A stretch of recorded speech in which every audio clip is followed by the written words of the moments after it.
اے ایمان والوں، تمہیں روزے رکھنے کا حکم دیا گیا ہے جیسے تم سے پہلے لوگوں کو حکم دیا گیا تھا، تاکہ تم اپنے آپ کو بچا سکو۔ مخصوص دن روزوں کے لیے مقرر کیے گئے ہیں۔ اگر کوئی بیمار ہو یا سفر کر رہا ہو تو دوسرے دنوں میں اتنی ہی تعداد میں روزے رکھ سکتا ہے۔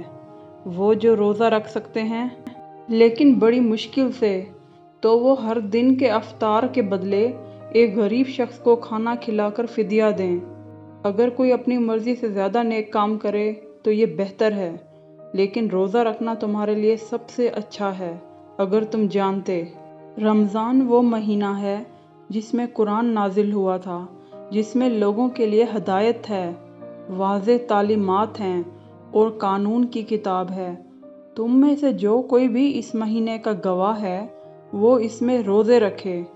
وہ جو بیمار ہیں یا سفر کر رہے ہیں تو وہ دوسرے دنوں میں اتنی ہی تعداد کے روزے پورے کر سکتے ہیں۔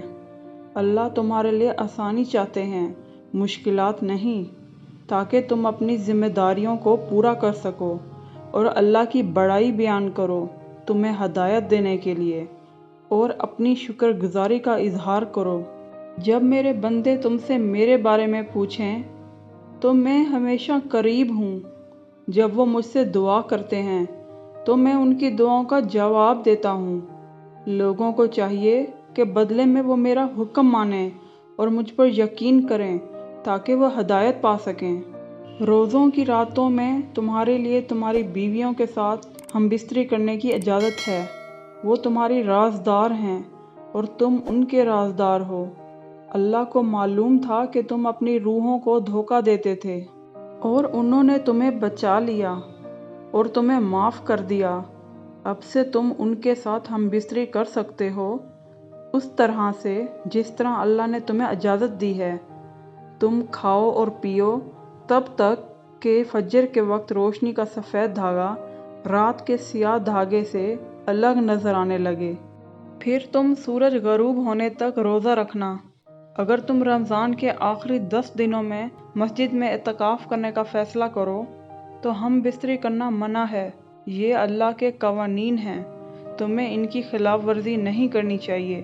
اللہ اسی طرح لوگوں کو اپنی آیتیں صاف صاف بتاتے ہیں تاکہ وہ خود کو بچا سکیں۔ تم ایک دوسرے کا پیسہ ناجائز طریقے سے مت لو، اور نہ ہی تم افسروں کو رشوت دو تاکہ دوسرے لوگوں کو ناجائز طریقے سے ان کے کچھ حقوق سے محروم کر سکو، جبکہ تم جانتے ہو۔ وہ تم سے چاند کے مرلوں کے بارے میں پوچھتے ہیں، کہو وہ وقت کا پتہ لگانے والا آلہ ہے لوگوں کے لیے اور حج کا وقت معلوم کرنے کے لیے۔ گھما پھرا کر بات کرنا نیکی نہیں ہے۔ نیکی تو احکامات پر عمل کرنے اور سیدھی بات کرنے سے حاصل ہوتی ہے۔ تم اللہ کو دھیان میں رکھو تاکہ تم کامیاب ہو۔